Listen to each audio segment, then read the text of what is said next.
Kalau negara cuma satu hal, simpel, Bhinneka Tunggal Ika. Karena kita udah berjalan beberapa tahun, yang terjadi adalah Bhinneka Tunggal Ika itu sudah hilang.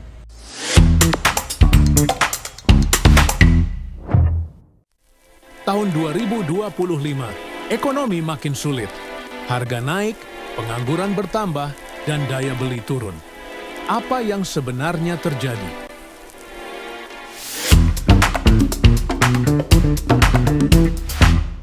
Pribadi buat saya nih, keuangan saya ya sama sih, belum ada buat ini sama yang 2024 gitu. Ya kita jalani aja lah ya. Keuangan kemarin sih menurut aku lebih menurun juga ya rupiahnya daripada yang tahun-tahun lalu. Karena dolar juga semakin tinggi, terus rupiahnya juga semakin rendah. Semua biaya ekonomi juga semakin tinggi sih menurut aku. Kalau keuangan di tahun 2024 sih kayaknya menurun ya. Kalau penilaian pribadi saya ya, cuman nggak tahu kalau yang lain sih. Menurut saya juga sama, nggak ada perubahan ya dari COVID sampai sekarang. Sama aja makin menurun, malah untuk bidang usaha dan segalanya agak sulit ya. Kalau menurut saya lebih sebenarnya menurun enggak, cuman sedikit stagnan dan ada kemungkinan tahun depan itu bisa dibilang sih ada penurunan juga karena ada beberapa penyebab, 1-2 hal lah yang menyebabkan itu terjadi sih, sebenarnya itu aja. Kalau keuangan sih so far aman-aman aja, cuman emang savingnya harus lebih diperbanyak sih. Sama, karena kan di 2024 kemarin nggak ada yang gimana-gimana, cuman yang di awal 2025 ini kan ada isu-isu terkait virus, cuman mungkin dari kita saving dana dulu, takutnya kasus COVID terjadi lagi. Dari aku sih aman-aman aja karena 2024 itu banyak menyimpan uang ya.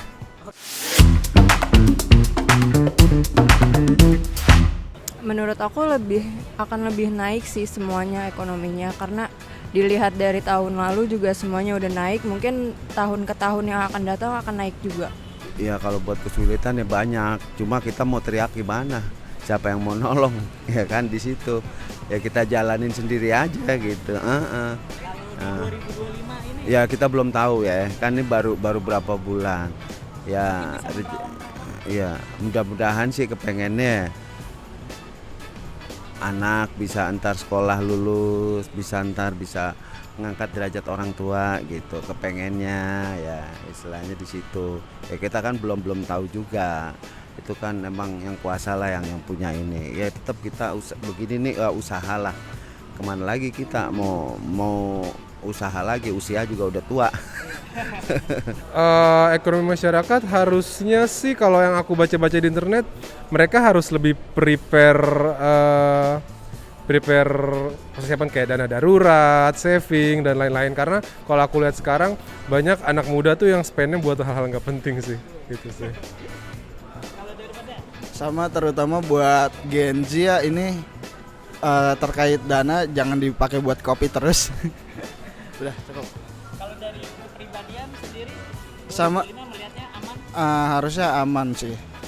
Dan untuk masyarakat juga harusnya, apalagi dengan adanya program makan siang gratis, itu harusnya lebih terbantu juga. Buat orang-orang nih. Iya, buat orang-orang dan mas pribadi. Ya dari lingkungan sih buat sekarang lumayan agak pada boros kayaknya ya untuk jajan segala macam. Pribadi juga iya sih, karena ada pengeluaran lebih segala macam lah, kayak gitu. Kalau dari sisi aku, untuk awal tahun tuh kita tidak bisa melihat terlalu lebih jauh ya untuk tahun 2005 ini seperti apa, karena juga kita baru berjalan di tengah bulan di tahun pertama di 2025. Cuman kalau perbandingan dengan tahun 2024 dengan tahun 2005 itu memang ada sedikit perbedaan dibandingkan tahun-tahun sebelumnya, karena memang setelah COVID-19 itu ada, kita tidak menutup mata, memang keuangan di negara kita itu sangat terlihat jelas adanya penurunan yang sangat-sangat drastis, mungkin masih belum ekstrim. Tapi kalau memang dari pemerintah sendiri terlalu lemah untuk melakukan perbaikan, ya tidak menutup kemungkinan 2026 kita bisa turun secara ekstrim sih, itu aja. Kalau untuk di tahun 2025 sih belum begitu kelihatan ya, karena kan kita baru masuki tahun baru 2025. Cuman harapannya sih kalau bisa lebih baik lagi dari tahun-tahun sebelumnya. Udah gitu untuk lapangan pekerjaan itu lebih terbuka lah, lebih banyak lah gitu lapangan pekerjaan buat kita-kita juga. Itu yang penting lebih baik lah dari yang sebelumnya. Kalau menurut saya sama ya dengan Ibu Tina ya. Untuk di tahun ini belum bisa melihat apa lebih baik atau tidak, karena baru bisa memulai. Ya paling ya kita berharap seperti itu, lapangan kerja harus bisa nambah lagi.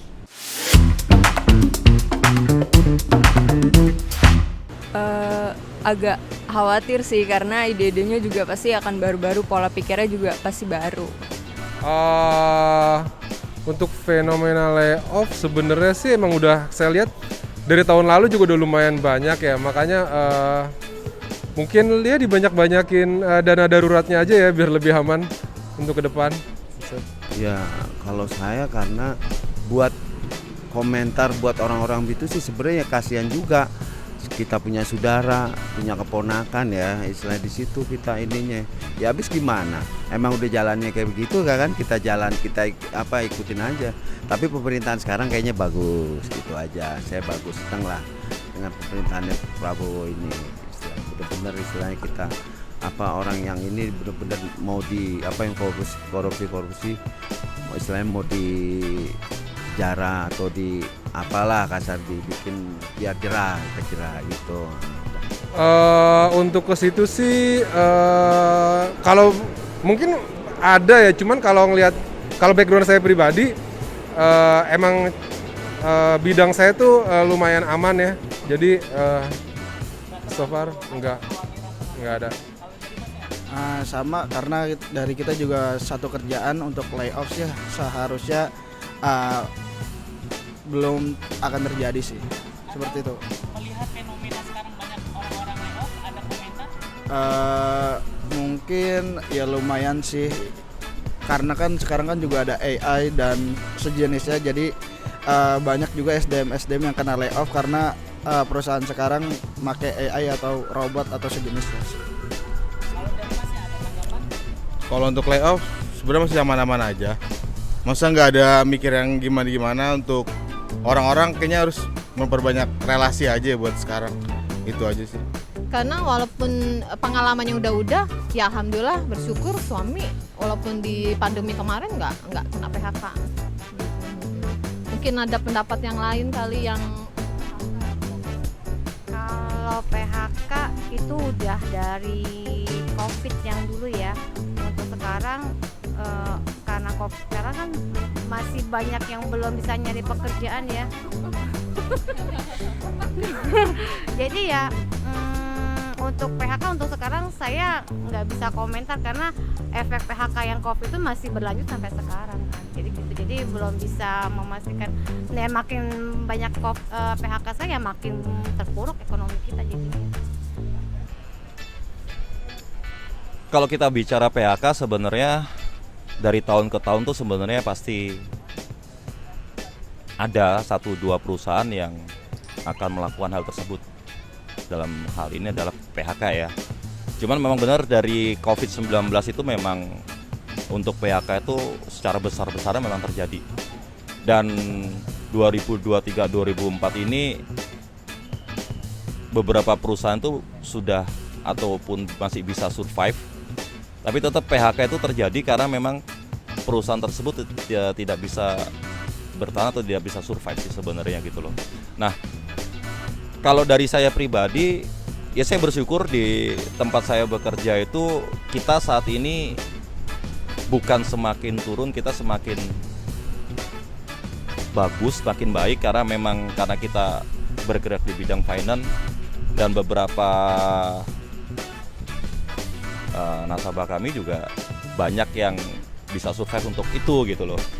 Nah, kalau yang PHK itu memang lebih banyak sebenarnya ke sektor industri sih sebenarnya dibandingkan kita yang kantor. Kalau di Jakarta kita lihat beberapa perusahaan juga sebenarnya masih banyak membuka lowongan. Tapi tidak semuanya, tetapi jauh lebih besar itu sebenarnya di industri menurut saya. Kenapa hal itu bisa terjadi? Karena banyaknya tuntutan. Contoh, UMR kita setiap tahun selalu dituntut untuk naik, sedangkan biaya produksi itu tidak bisa mengejar untuk target tersebut. Itu saja sih menurut pribadi saya. Pandangan aku sih karena semua Gen Z juga semakin banyak ya, terus juga tahun-tahun yang 90-an juga mungkin perusahaan lebih milih yang untuk Gen Z karena ide-idenya juga semakin baru untuk perusahaan. Belum. Udah. Itu kayaknya buat ngimpi kayaknya. Kalau saya bilang ngimpi, yang udah saya emang nyari ini aja, paling rezeki dari orang. Kalau sumpamanya ada orang nggak biasanya ini narik biasanya 20 toto dikasih 50 gitu, itu begitu aja angan-angannya di situ. Tapi adalah ya alhamdulillah. Kalau aku sih enggak ya. Kalau misalnya kakak sebelumnya belum pernah tahu akan kejadian seperti itu. Mungkin akan ikut, cuma pasti akan mikir 2 kali. Tidak setuju, tidak. Walaupun dapat uang besar. Ah, tidak dah. Itu berarti tidak bisa memanusiakan manusia. Saya tidak, karena untuk kita mendapatkannya nggak mesti harus misalkan orang lain gitu. Dari aku, sebenarnya kalau yang Squid Game itu aku belum nonton sama sekali, tapi baru lebih ke tahu judulnya karena waktu itu anak minta, kebetulan masa minta Netflix. Karena mau minta di bioskop umum itu kan nggak ada. Nah, karena saya nggak tahu konsepnya seperti apa dan pertanyaan tadi informasinya adalah suatu game yang harus ya begitulah, karena aku tidak sensor ya. Kalau saya sih nggak akan melakukan itu meskipun berapapun jumlah atau nominalnya, karena kita hidup tidak harus ke duniawi. Kayak memang betul kita tidak bisa hidup tanpa uang, tapi sebenarnya tanpa uang sebenarnya kita bisa hidup. Itu bagaimana kita menyikapinya aja gitu loh. Mungkin kalau saya jadi pemeran utama dan belum tahu ada game itu, saya tertarik karena emang hadiahnya lumayan. Tapi since saya udah nonton, kayaknya saya nggak mau ikut sih. Kalau dari saya sih emang nggak tertarik karena belum nonton juga. Sama, belum nonton. Iya. Siap. Nah,